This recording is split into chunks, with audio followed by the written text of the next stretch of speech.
Merci beaucoup et merci beaucoup pour l'attention, pour être venu aujourd'hui.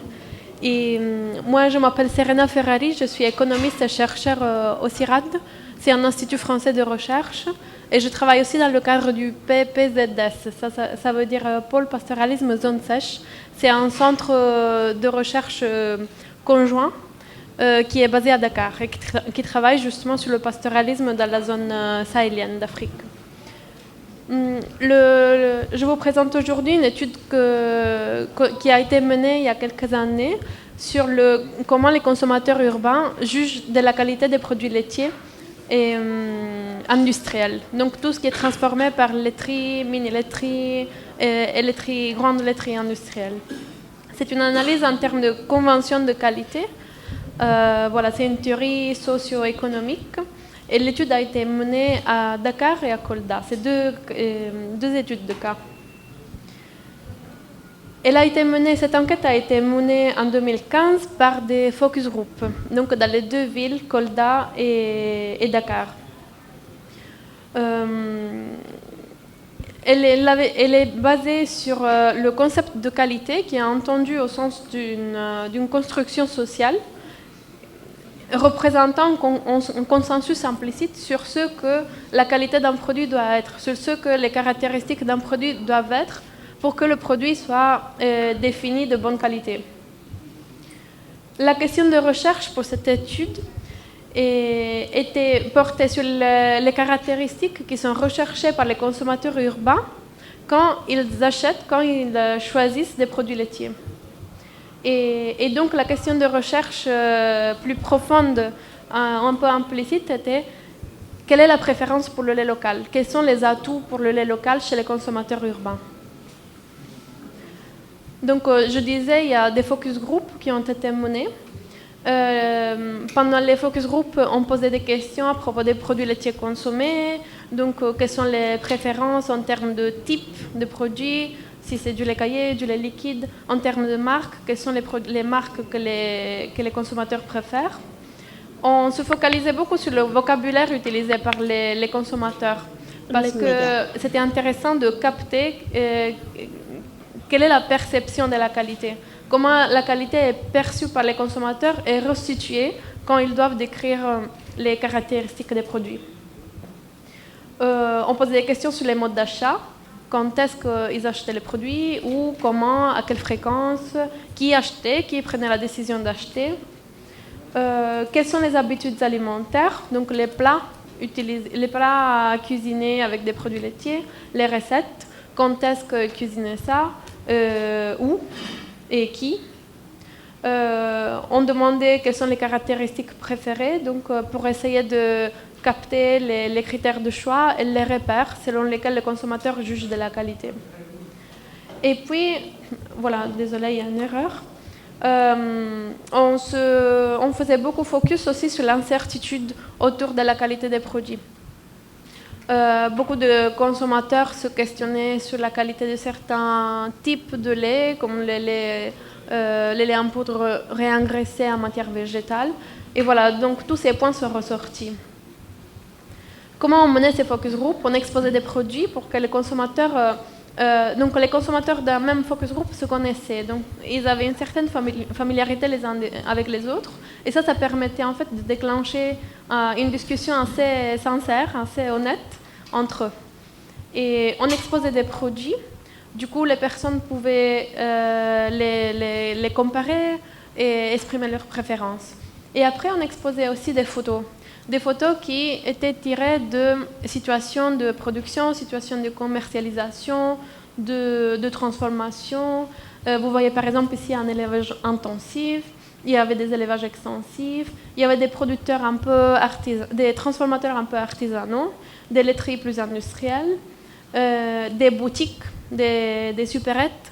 Voilà, et donc les interviewés exprimaient leurs préférences et leur avis à propos de ces situations-là. Les résultats de cette étude ont permis de faire un panorama sur les produits qui sont consommés, sur les situations de consommation des produits laitiers industriels en milieu urbain. Donc voilà, il en est ressorti que, comme nous tous on le sait, le premier produit consommé c'est le lait en poudre pour le petit déjeuner le matin, mais voilà aussi qui préférait le yaourt le soir, qui donnait le yaourt aux enfants. Donc cette enquête en fait a permis de décrire un peu quelle est la situation d'usage des produits laitiers en milieu urbain ici au Sénégal. On a aussi pu mettre en évidence quelles sont les conventions de qualité des produits laitiers. Ça, c'est du jargon pour dire quels sont les critères, les repères selon lesquels le consommateur juge de la qualité. On a pu identifier une première qualité qui est fondamentale dans les critères de choix, donc la qualité organoleptique évidemment, qui fait référence au goût, au parfum, à l'onctuosité du produit. Une deuxième qualité est la qualité nutritionnelle. Donc les produits sont jugés sur la base de ce qui est estimé comme bienfait pour la santé des personnes en général, ou des enfants, ou des personnes âgées. Ils sont jugés sur la base d'une qualité marchande, donc sur la base du prix, sur la base de la disponibilité, de l'accessibilité. Un bon produit pour certains consommateurs peut être un produit accessible, donc pas cher. Pour d'autres consommateurs, le bon produit, c'est celui qui coûte plus cher. Donc ça, c'est très subjectif aussi. Un autre type de qualité identifiée, c'est la qualité industrielle.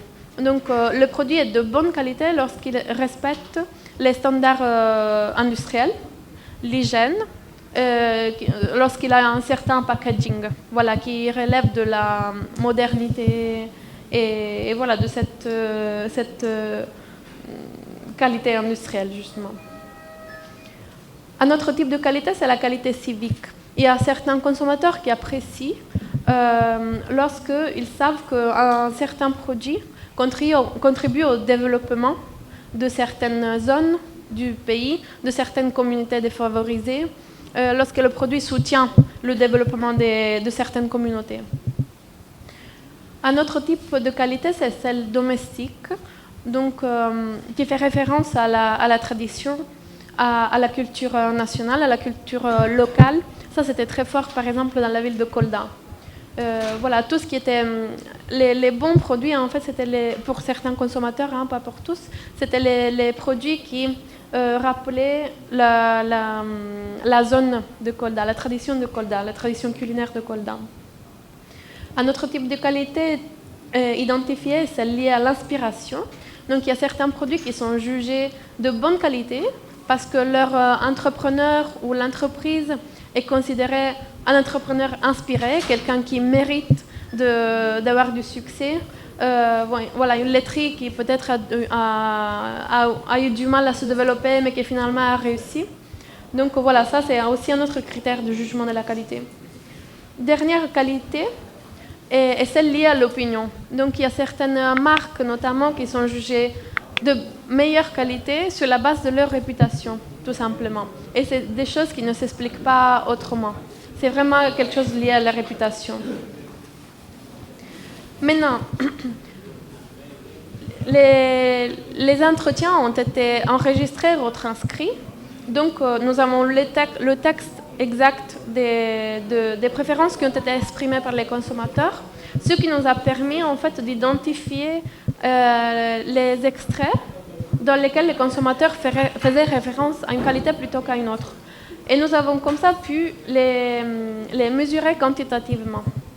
Ce qu'il en est ressorti, c'est que la qualité prédominante, et comme c'est compréhensible, c'est la qualité organoleptique. Donc le premier critère de choix chez les consommateurs pour les produits laitiers, c'est les caractéristiques organoleptiques, le goût, la texture, le parfum.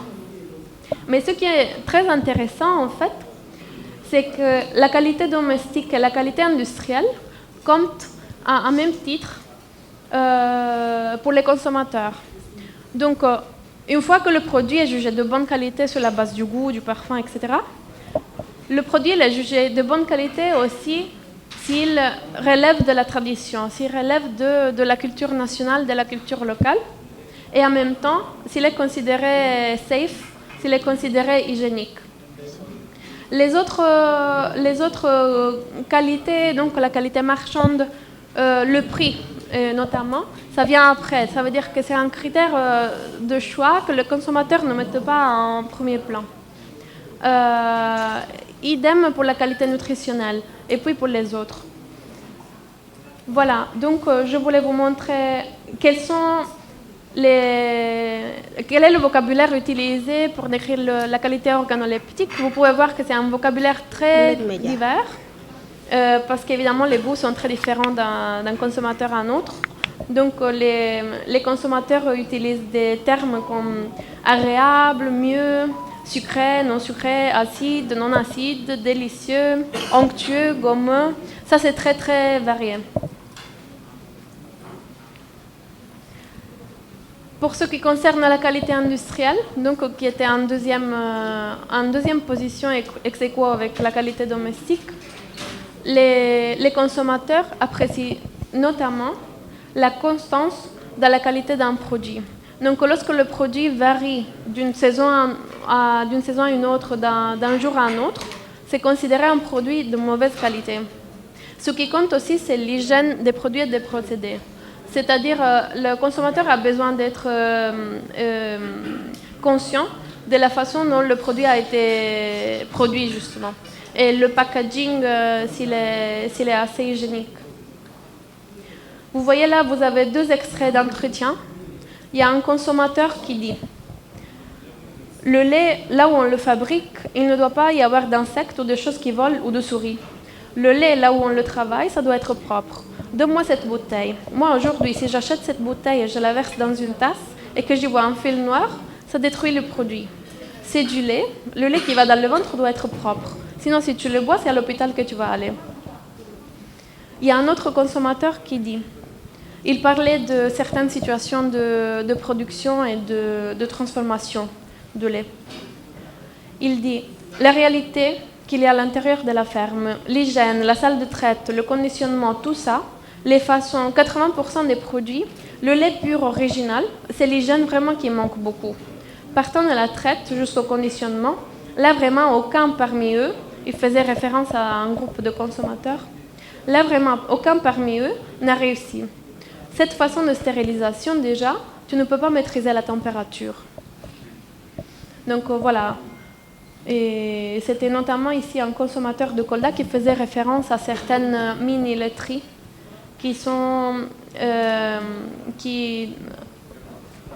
dont les consommateurs qui transmettent un peu d'incertitude sur la qualité de leurs produits et les consommateurs le ressentent. Concernant la qualité domestique, donc, qui est un critère de premier plan dans le choix des produits laitiers, c'est tout ce qui est lié aux traditions, aux coutumes et aux racines culturelles des personnes qui a de la valeur. Et je voulais vous lire d'autres extraits d'entretien. Un premier consommateur qui disait à propos d'un produit déterminé, il disait « ça j'aime ». Parce que c'est du fait maison, c'est du bon lait, c'est du lait de vache. On sait que c'est du lait d'ici, ce n'est pas de l'importer. Il n'y a pas de produits chimiques pratiquement, c'est du lait naturel. Un deuxième consommateur disait « Moi, je préfère le lait produit au Sénégal, il faut consommer local. » Un autre disait « Le fait d'importer, c'est ce qui dérange.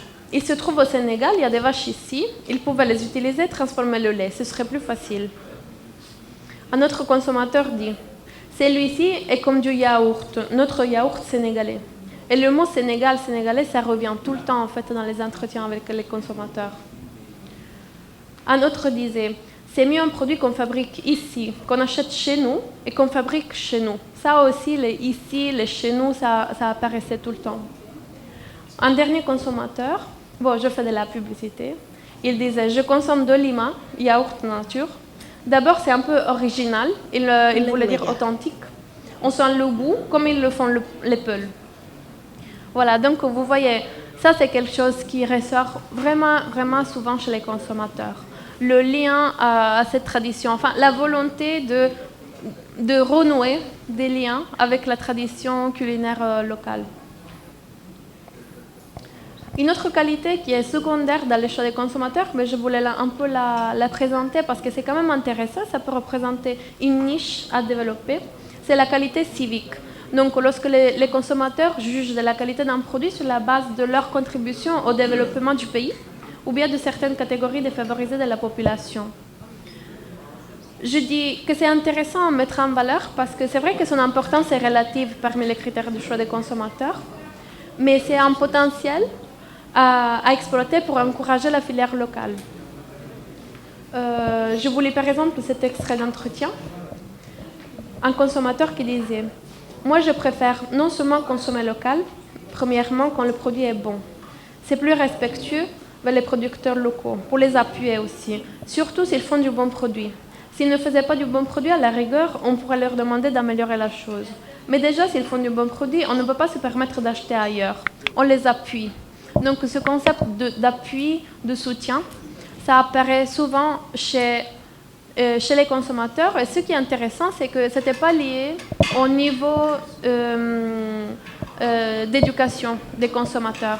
Parce que l'échantillon, en fait, était composé de plusieurs couches de la population et plusieurs quartiers dans chaque ville. Donc, on avait une diversité de consommateurs sur la base de l'éducation et sur la base de la provenance. Et ça, c'est quelque chose d'assez transversal.